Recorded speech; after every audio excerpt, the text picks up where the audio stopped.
जैसे आप है ना, जैसे आप हैं, अभी किसकी सरकार है? भाजपा की सरकार नहीं है क्या? बोलिए, भाजपा की सरकार नहीं है क्या? बोलिए। बिना आधार और प्रमाणिकता के किसी भी पार्टी के बारे में इस तरह का बयान देना जिम्मेदारी के पद पर बैठे संविधान के दिल में शोभा नहीं देता है।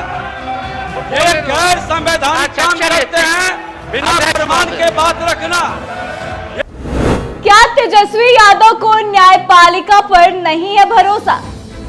क्या अब कोर्ट भी बीजेपी के इशारे पर करने लगी है काम? फिर आरक्षण का मुद्दा क्यों उठाने लगे तेजस्वी यादव?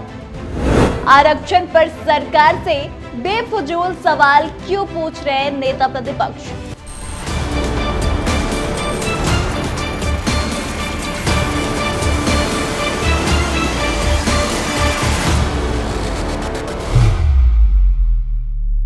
नमस्कार, बेबाक सवाल देख रहे हैं आप और मैं आत्मजा आपके साथ। देखिए, कल बिहार विधानसभा में शीतकालीन सत्र का दूसरा दिन था और कल आरक्षण के मुद्दे पर सदन में जमकर हंगामा देखने को मिला।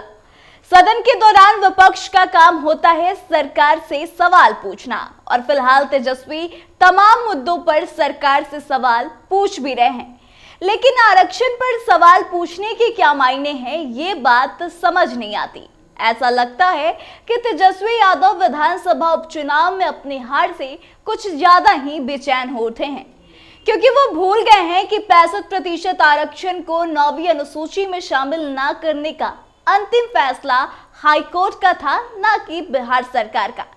आरक्षण के दायरे को बढ़ाने को लेकर कोर्ट ने कहा था कि जनसंख्या के आधार पर आरक्षण का दायरा नहीं बढ़ाया जा सकता। ऐसा करना संविधान के आर्टिकल 14 का उल्लंघन होगा, लेकिन उसके बावजूद भी तेजस्वी यादव आरक्षण को मुद्दा बना रहे हैं।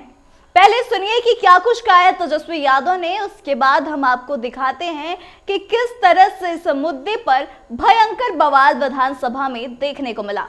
माननीय विजय चौधरी जी यहाँ बैठे हुए हैं। आप सब लोगों को पता है कि हमारी सरकार जब 7 में थे, इससे पहली वाली सरकार 17 महीने, तो हम लोगों ने जातीय आधारित गणना कराई थी। और जातीय आधारित गणना इसलिए कराई थी क्योंकि राज्य सरकार जो है सेंसस नहीं करा सकती, इसलिए हम लोगों ने सर्वे कराया था और उस सर्वे के आधार पर हम लोगों ने आरक्षण की सीमा महोदय 65% करने का काम किया था, जिसमें कि पिछड़े, अति पिछड़े, दलित, आदिवासी समाजों का आरक्षण हम लोगों ने बढ़ाया और EWS 10% एज इट इज रखा।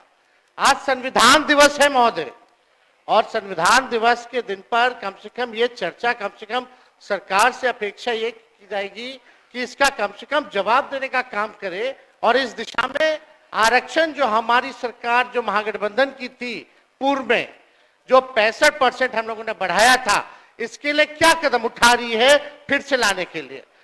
तो सुना आपने कि किस तरह से आरक्षण को बेमतलब का मुद्दा बनाते हुए तेजस्वी यादव ने सवाल पूछा। इतना ही नहीं, इसके बाद तेजस्वी ने यह भी आरोप लगाया कि उन्हें पहले से इस बात की आशंका थी कि भाजपा जाकर कोर्ट से इसे निरस्त करवा देगी। तेजस्वी ने यह बातें जैसे ही कही, इसके बाद सम्राट चौधरी बीच में कूद पड़े और सम्राट चौधरी ने साफ कहा कि आपकी सरकार नहीं थी, आपकी सरकार थी ही कब। इसके बाद इस मुद्दे पर जोरदार हंगामा देखने को मिला। तो पहले आप ये वीडियो देखिए। हमारा ये सवाल है महोदय कि जो संदेह नीतीश जी को था, माननीय मुख्यमंत्री जी को था, आपको था, हमको था कि भाजपा के लोग जो है किसी ना किसी प्रकार से कोर्ट जाकर के इसको निरस्त कराएंगे, इसलिए माननीय मुख्यमंत्री जी ने एक मेरी बात तो सुन लो। अरे बात है, एक चीज जानकारी देना चाहिए अध्यक्ष महोदय, पहले हम तो बोल लेंगे, फिर बोलिएगा। आप बोलिएगा, मेरा बात खत्म हो जाने दो, फिर आप बोलना। पहले तो आपकी सरकार नहीं थी, पहला जानकारी दें। अरे नीतीश कुमार की सरकार थी, आप कौन थे? महागठबंधन की सरकार। जैसे आप है ना, जैसे आप हैं, अभी किसकी सरकार है? भाजपा की सरकार नहीं है क्या? बोलिए, भाजपा की सरकार नहीं है क्या? बोलिए। साथ ही आपको बता दें कि इस मुद्दे के बीच में दूसरे डिप्टी सीएम विजय कुमार सिन्हा की भी एंट्री हो गई और उन्होंने तेजस्वी यादव को ही आरक्षण विरोधी बता दिया। तो एक बार सुनिए कि क्या कुछ कह रहे हैं दूसरे डिप्टी सीएम विजय कुमार सिंह। बिना आधार और प्रमाणिकता के किसी भी पार्टी के बारे में इस तरह का बयान देना जिम्मेदारी के पद पर बैठे संविधान के दिल में शोभा नहीं देता है। ये गैर संवैधानिक काम करते हैं, बिना प्रमाण के बात रखना। ये संविधान विरोधी लोग हैं, इनकी संविधान विरोधी है।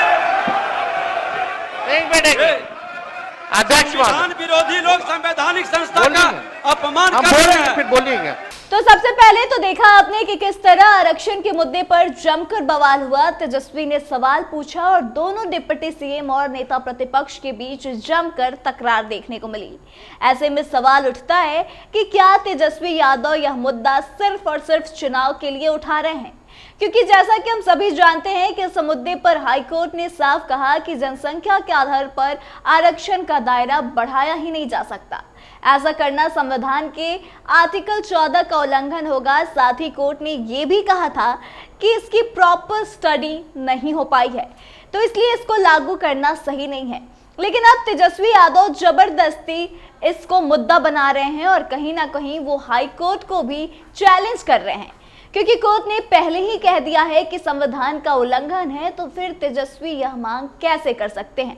इतना ही नहीं, इस मुद्दे पर तेजस्वी यादव ने विजय चौधरी से भी सवाल पूछे थे, जिसके बाद विजय चौधरी ने जमकर तेजस्वी यादव की फटकार लगाई। साथ ही उन्होंने ये बात कही कि जबरदस्ती अनावश्यक इस बात का मुद्दा तेजस्वी यादव बना रहे हैं। तो एक बार आप खुद सुनिए क्या कुछ कह रहे हैं विजय चौधरी। 9वीं अनुसूची में डालने का मतलब होता है कि इसको न्यायिक समीक्षा से संरक्षित किया जाए, लेकिन इस बीच में कई लोग कोर्ट चले गए और ये कानून ही निरस्त कर दिया। महोदय, ये कानून ही निरस्त कर दिया गया। लेकिन मुझे पिछले दफा सदन में आश्चर्य जरूर हो रहा था जब हमारे सदस्यगण तख्ती लेके कि इसे 9वीं अनुसूची में इस कानून को शामिल करो। महोदय, मुझे आश्चर्य हो रहा था कि आज की तिथि में वो कानून अस्तित्व में नहीं है, न्यायालय ने उसे खारिज कर दिया है।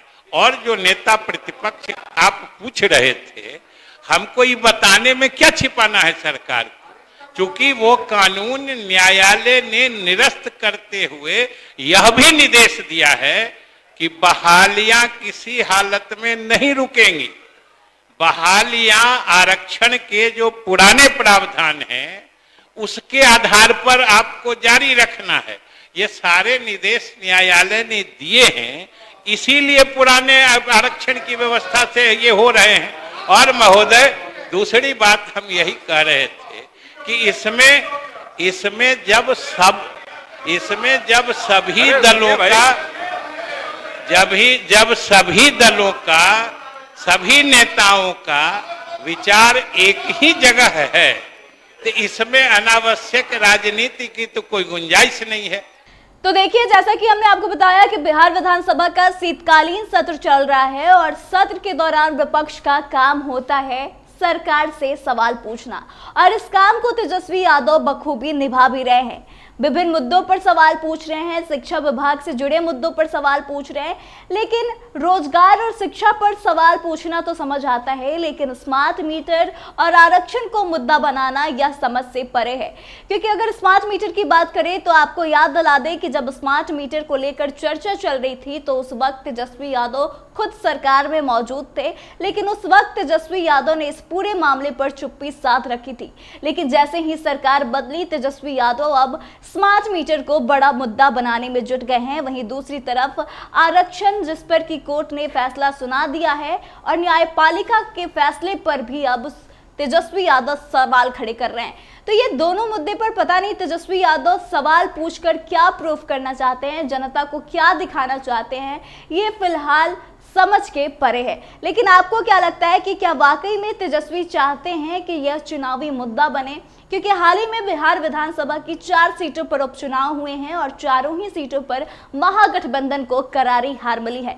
अब कहीं ना कहीं ऐसा लगता है कि तेजस्वी यादव असल मुद्दे से भटककर बेफालतू के मुद्दे उठाकर उस पर बहस करना चाहते हैं और लोगों को ये दिखाना चाहते हैं कि वो जनता के बारे में बहुत सोचते हैं और इसके साथ ही साथ वो न्यायपालिका पर भी सवाल खड़े कर रहे हैं। तो तेजस्वी ने जिन मुद्दों पर आज सदन में हंगामा किया, यहाँ तक कि विपक्ष के लोगों ने वॉकआउट भी कर दिया, उस पर आप क्या सोचते हैं और आपको क्या लगता है कि आरक्षण का यह मुद्दा उठाना कहां तक सही है? आप कमेंट करके जरूर बताएं। वीडियो को शेयर करें और आगे की तमाम अपडेट्स के लिए देखते रहे कैपिटल टीवी बिहार। धन्यवाद।